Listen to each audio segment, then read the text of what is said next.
السلام علیکم دوستوں، امید ہے آپ سب خیریت سے ہوں گے۔ آج وہ اپنی خواہش پوری نہیں کر سکتے،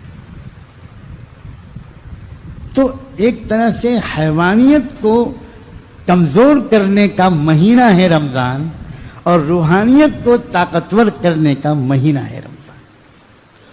اور اب سمجھیے کہ یہ جو کہا گیا کہ روزہ رکھو گے تو تقویٰ ملے گا، تقویٰ قرآن کی زبان میں اسی چیز کو کہتے ہیں کہ تم نے اگر صحیح طریقے سے روزے پورے کر لیے تو اس کے نتیجے میں تمہاری روحانیت مضبوط ہو جائے گی اور تمہاری حیوانیت معتدل اور کمزور ہو جائے گی، اور اسی کو قرآن کی زبان میں تقویٰ کہا گیا۔ کیونکہ جس کی روحانیت مضبوط ہو گئی اور جس کی حیوانیت کمزور ہو گئی، اس کے لیے گناہوں سے بچنا آسان ہو۔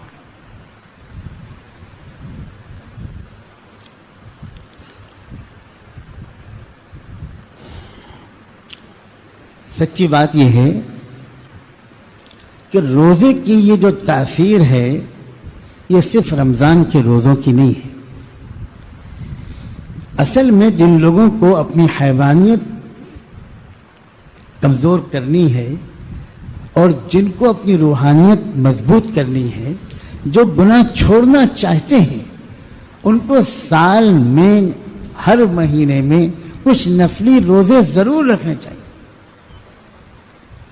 ہماری بڑی مشکل یہ ہے کہ ہم چاہتے تو ہیں کہ ہم سے گناہ چھوٹ جائیں، لیکن اس کی جو دوا ہے وہ استعمال نہیں کرتے۔ یہ تو اللہ تعالیٰ کا بہت بڑا کرم ہے کہ سال میں ایک مہینے کے روزے فرض کر دیں، بہت بڑا اللہ تعالیٰ کا احسان ہے۔ چنانچہ اس فرضیت کے نتیجے میں، اور وہ بھی چونکہ ایک ماحول بن جاتا ہے، تو اس وجہ سے ہر ایمان والے اور ایمان والی کو کچھ نہ کچھ نفع رمضان میں مل ہی جاتا ہے۔ یہاں تک کہ یہ موقع اتنا قیمتی ہے کہ جس نے اس مہینے میں بھی اپنی روحانیت کو طاقتور نہیں کیا، اور جس نے اس مہینے میں بھی اپنی حیوانیت کو کمزور نہیں کیا، اس کے لیے حضرت جبریل کی بددعا اور اللہ کے رسول کی آمین۔ اللہ، یہ تو کہا گیا کہ جس نے ایمان و احتساب کے ساتھ روزہ رکھ لیا، صحیح نیت اور ارادے کے ساتھ کہ میں اس لیے روزہ رکھ رہا ہوں کہ مجھے تقویٰ مل جائے، اور میں تقوی کو اور آسان زبان میں سمجھانے کی کوشش کرتے ہوئے یہ کہہ رہا ہوں کہ روزہ رکھتے وقت روزانہ یہ تازہ ارادہ ہونا چاہیے کہ اللہ اس لیے میں روزہ رکھ رہا ہوں تاکہ میری حیوانیت کمزور ہو جائے اور میری روحانیت مضبوط ہو جائے، مجھے گناہوں سے چھٹکارا ملے۔ تو جس نے اس نیت سے پورے رمضان کے روزے رکھے تازہ ارادے کے ساتھ، اس کے پچھلے تمام گناہ معاف۔ کیا مطلب پچھلے تمام گناہ معاف؟ یعنی روحانیت کی کمزوری اور حیوانیت کے غلبے کی وجہ سے پچھلی زندگی میں جتنی غلط حرکتیں ہو چکی وہ سب معاف ہو جائیں گی، اور ان غلط حرکتوں کے اثرات دل اور دماغ پر جو پڑ گئے، ان سے اللہ دل اور دماغ کو اب دھو دیں۔ اب نئی زندگی شروع کرو، پچھلا سارا حساب صاف ہو گیا۔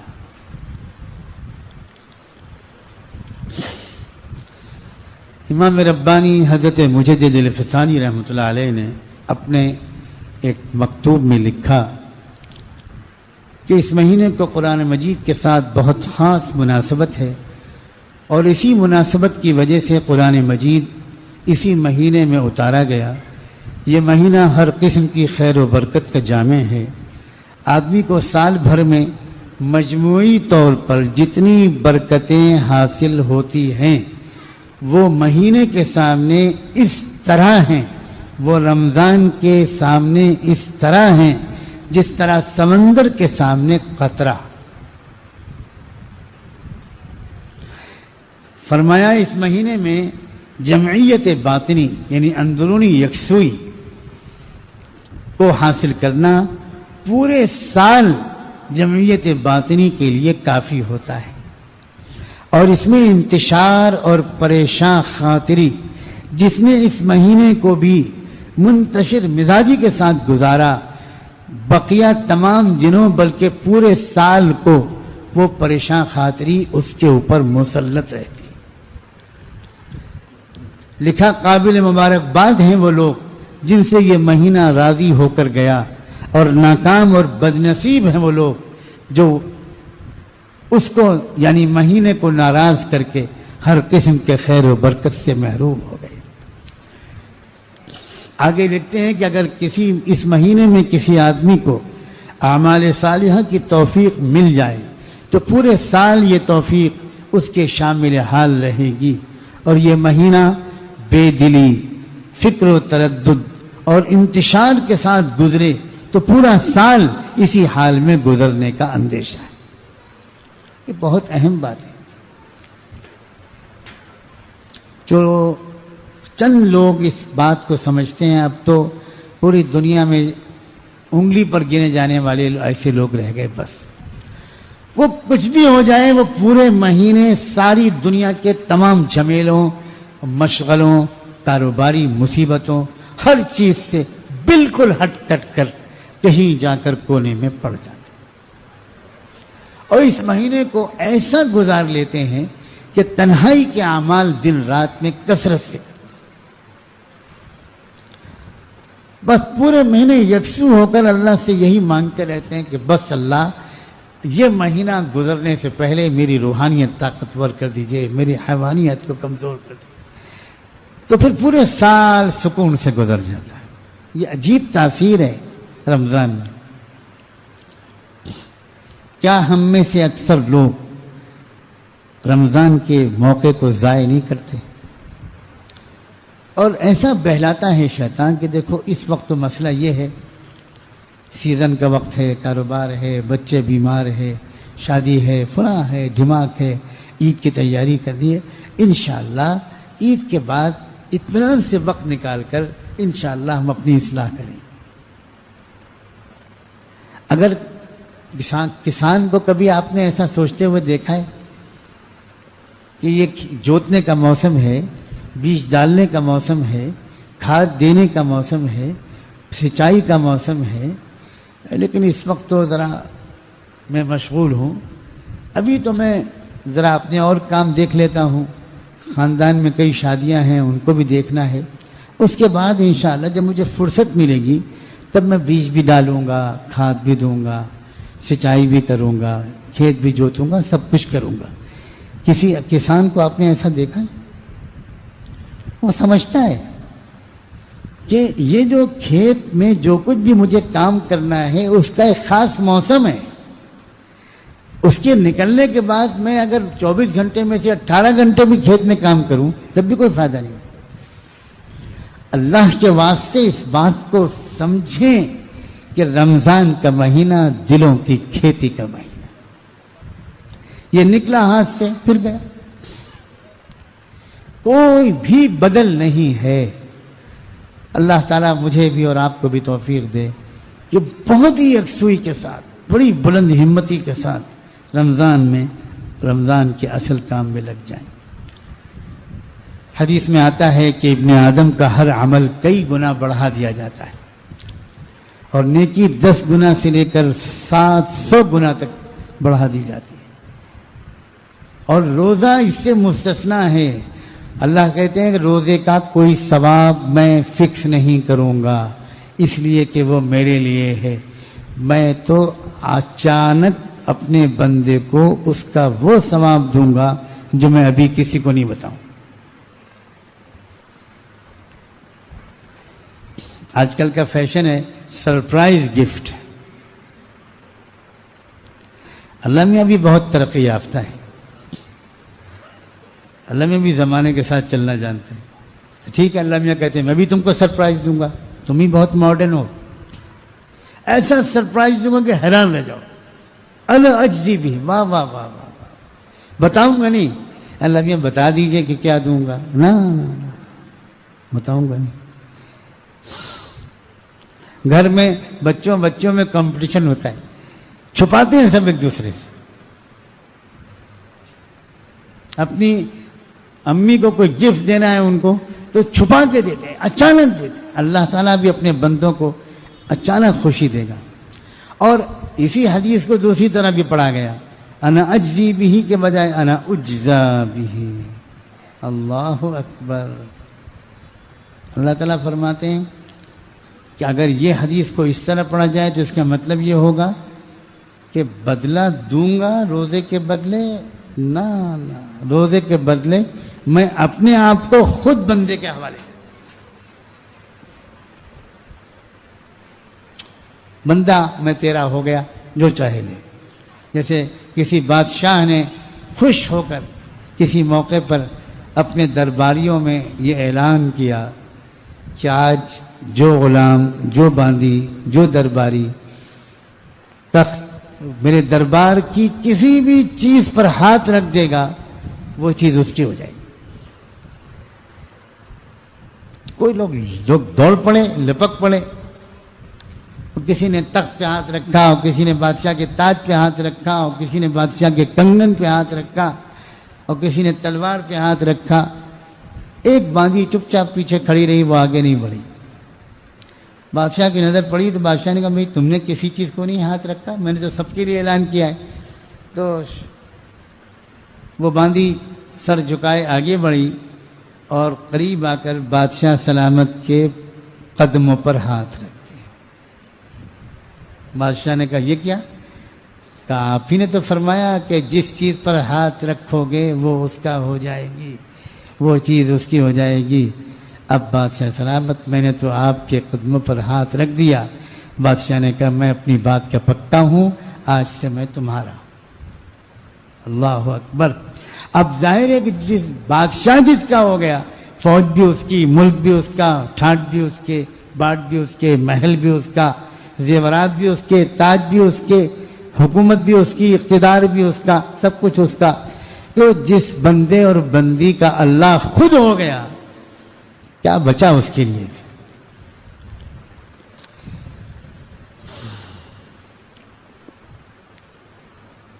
اللہ تعالیٰ فرماتے ہیں میرا بندہ, میری بندی میری خاطر اپنا کھانا اور اپنی خواہش نفس سب چھوڑ دیتے ہیں. اور یہ بھی فرمایا کہ روزے دار کے لیے دو خوشیوں کے موقع ہیں. ایک خوشی ہوتی ہے روزہ کھولتے وقت, افطار کرتے وقت, اور ایک اپنے رب سے ملاقات کے وقت. بلا شبہ روزے دار کے منہ کی بو اللہ کے نزدیک مشک سے زیادہ اچھی اور پاکیزہ ہے. ایک اور حدیث کا مضمون ہے کہ جنت میں ایک دروازہ ہے ریان, اس سے صرف روزے دار بلائے جائیں گے, اور جو ایک بار اس دروازے میں داخل ہو جائے گا اسے کبھی پیاس نہیں لگے گی. مگر ایک بات سمجھیے کہ روزوں میں اعمال صالحہ کے کرنے کے ساتھ غلط اور برے اور نامناسب کاموں کو چھوڑنا بھی شرط ہے. فرمایا تم میں سے کوئی کسی کا روزہ ہو تو نہ تو بری بات کرے, نہ غیر ضروری باتیں کرے, نہ شور و شر کرے, اور اگر اسے کوئی گالی بھی دے اور لڑنے جھگڑنے پر آمادہ ہو تو یہ کہہ دے کہ میرا روزہ ہے, بس خاموش ہو جائے. فرمایا جس نے جھوٹ بولنا اور اس پر عمل کرنا نہ چھوڑا تو اللہ کو اس سے کوئی مطلب نہیں, کوئی حاجت نہیں کہ وہ بلا وجہ بھوکا رہے. تو نیک اعمال کو خوب بڑھانا ہے. تلاوت, ذکر و تسبیح, ہمدردی, غم گساری, غریب بھائیوں بہنوں یتیموں کی خدمت, اور کلمہ طیبہ لا الہ الا اللہ کا کثرت سے ذکر کرنا ہے. کہیے انشاءاللہ لا الہ الا اللہ کی تسبیح بڑھا دیجئے, یہ اللہ کے رسول کا بتایا ہوا معمول ہے. رمضان میں کثرت سے لا الہ الا اللہ پڑھیے. 1 تسبیح 2 تسبیح 3 تسبیح 7 تسبیح 10 تسبیح 11 تسبیح، اس کو جتنا پڑھ سکیں لا الہ الا اللہ کی کثرت کریں، درمیان درمیان میں پڑھ لیا کریں محمد الرسول اللہ، پھر استغفار کی تسبیح کی کثرت کریں اور اللہ تعالیٰ سے دعائیں مانگیں جنت کی، خوب دعا کا اہتمام کریں، جنت مانگیں اور آخرت میں اللہ کی پکڑ سے، جہنم کی آگ سے حفاظت کی دعائیں مانگیں۔ قبولیت دعا کا موسم ہے رمضان، باقی اپنی تمام ضروریات کے لیے مانگیں، خوب دعاؤں کا اہتمام کریں، تراویح شوق و ذوق کے ساتھ پڑھیں، بہت ہی اچھی نیت کے ساتھ، ادب کے ساتھ، احترام کے ساتھ، بہت شوق کے ساتھ ہر 2 رکعت کے شروع میں تکبیر اولیٰ کے اہتمام کے ساتھ تراویح پڑھیں۔ آخری عشرے میں کم سے کم آخری عشرے میں اعتکاف کی ہمت کریں۔ علامہ ابن قیم رحمۃ اللہ علیہ نے اعتکاف کے بارے میں بہت پیاری بات لکھی ہے۔ لکھتے ہیں اعتکاف کی روح اور اس سے مقصود یہ ہے کہ دل اللہ کے ساتھ وابستہ ہو جائے، اس کے ساتھ جمعیت باطنی حاصل ہو، اشتغال بالخلق سے رہائی نصیب ہو۔ ہر وقت انسان مخلوق کے ساتھ بس الجھا رہے، سوچتا بھی رہے، باتیں بھی کرتا رہے، اس سے رہائی نصیب ہو، اعتکاف کا مقصد ہے۔ اور صرف اپنے اللہ سے لو لگانے میں یہ 10 دن اور 10 راتیں ایسی گزر جائیں کہ مستقل طور پر دل کی لو اللہ سے لگ جائے، اور یہ حال نصیب ہو جائے کہ تمام افکار و ترددات اور ہموم و وساوس کی جگہ اللہ کا ذکر اور اس کی محبت لے لے، ہر فکر اس کی فکر میں ڈھل جائے، اور ہر احساس اور خیال اس کے ذکر و فکر، اس کی رضا اور قرب کے حصول کی کوشش کے ساتھ ہم آہنگ ہو جائے۔ مخلوق سے تو طبیعتیں بہت مانوس ہیں، اس کے بجائے اللہ سے طبیعتیں مانوس ہو جائیں۔